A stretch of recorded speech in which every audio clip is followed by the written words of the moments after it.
Hey, so if you haven't seen my other video where I give you 5 things I love and hate about South Korea, then you can watch that after you're done watching this video. I was only in Tokyo for, what, 12 days or something, and yes, I do remember experiencing a lot of things that I loved and things that I did not love. We're gonna flip it around this time and start with the 5 things I hated the most about being in Tokyo, Japan. Anti-foreigner behavior. Now, I might just be a little bit, what is the word? Privileged being an American, because I'm over here in my little la-di-da-di bubble thinking everybody is as sweet and as kind as they always are to Americans. That is not true in every part of the world. And I don't think that Japanese people overall don't like Americans. I just feel like they seem to really like their own. When I first got to the Narita airport, I had to ask this lady on some help on how to get to the district, the Chuo district, which was where our Airbnb was. And this woman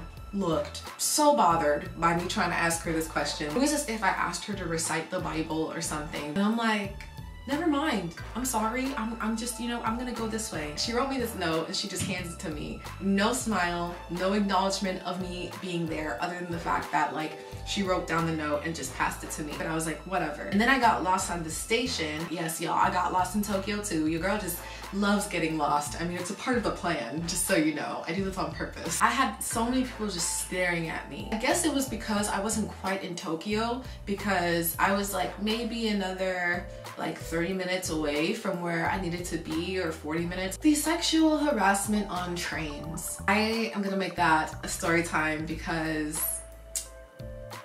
it needs to be a story time.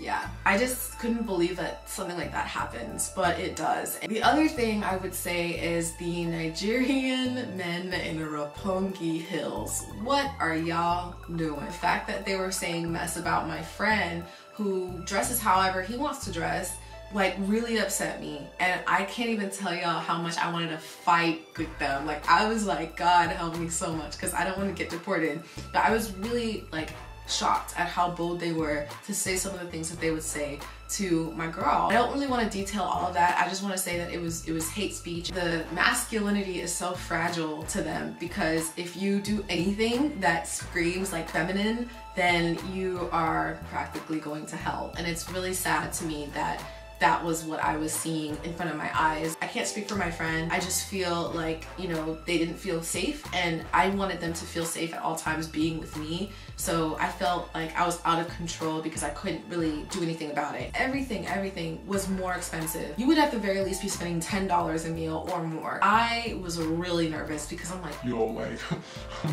think we kind of look like right now.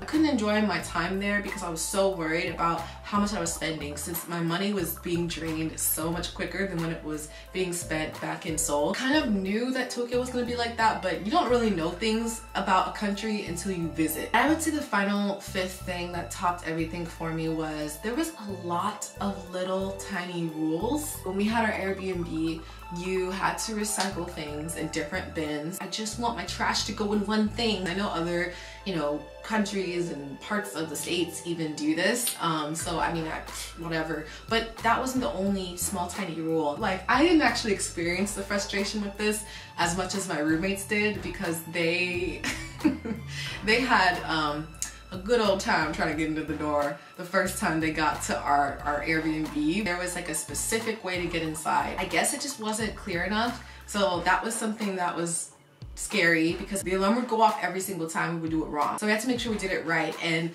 I just thought it was funny because our Airbnb back in Seoul was like easy peasy lemon squeezy. I don't know why this one was so difficult. We also had to find the lock outside for some reason of the Airbnb. Yeah, it was just seemed so extra to me. The 5 things that I loved about Tokyo are the following. I actually liked how much easier it was to get around to Tokyo and to understand the train systems. If you have Google Maps, you're gonna be okay. Like, you don't need to download an extra app on your phone to know how to get around. It is all going to be clear as day once you have Google Maps. And that's what I use to understand everything about each different line.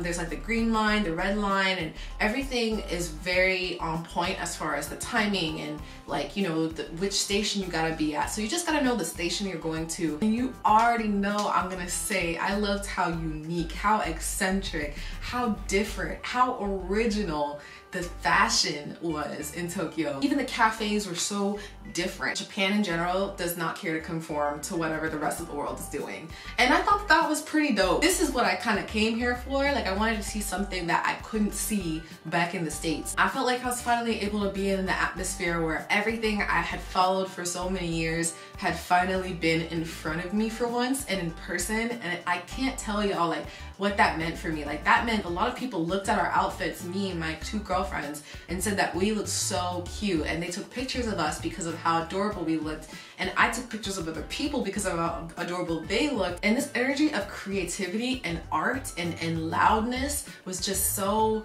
beautiful to me and so unique to Tokyo. I can't even compare it to any other part of the world I've ever been to. Out of everything on this top 5 things I loved about Tokyo, that is the #1 thing I love the most, is how original everything was. The next thing is I felt a heavier presence of Black culture. I don't know if that's a good or bad thing. I think this was when we went to Sunshine City and we saw this shop called Baby Shoop or Shop. The theme was very urban. It was predominantly focused on Blackness. I saw a lot of dreads and stuff. I saw a lot of girls, you know, with their extreme tans, you know, and big bamboo hoop earrings. Black culture was appreciated. I'm gonna say the word appreciated because if I say appropriated, we're gonna have a whole conversation, and I don't want to have that conversation ever again on this channel. The other thing I loved was that there were cute little pockets of traditional Japanese locations in Tokyo. We were actually trying to go to a whole different province that was hours and hours away, but we didn't get to. We were really bummed because that part of where she lived was full of beautiful like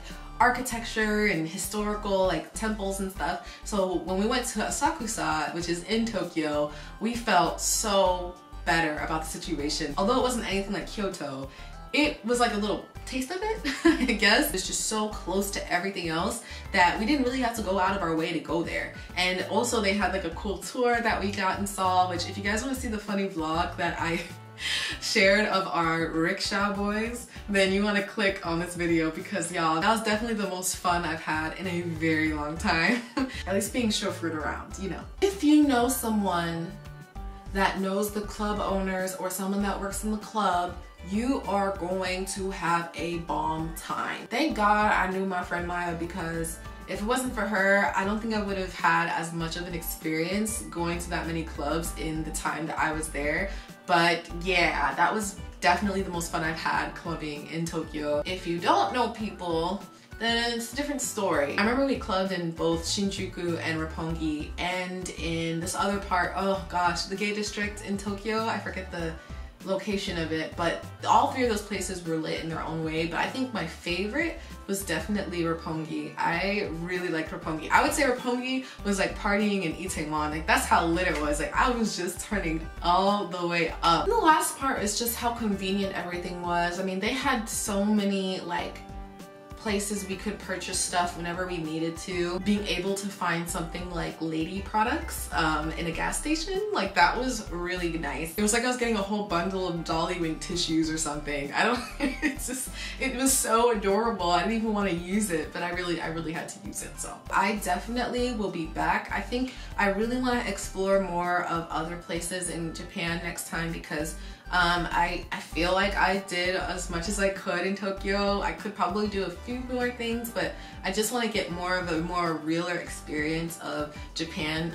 The same way I do want to get a more real experience of South Korea, because I do want to go to Busan. I want to check out Jeju Island. And I talk about them kind of together, not because I'm comparing them, but because I went to these 2 places back to back. But otherwise, y'all, thanks for watching this video. I hope you guys enjoyed these top 5 lists of the things I loved and hated about Tokyo and about Seoul, which you guys can check that out here in a little bit. Be sure to subscribe if you want to see more of these story times, because I have a couple more videos coming out about each of these places I visited. If you haven't subscribed, go ahead and subscribe. And yes, I'm on Instagram. Did you know I'm on Instagram? Anyway, I'll see you on my next video. Bye! If it, yeah, yeah. If it, yeah. If it, yeah, yeah. If it, yeah.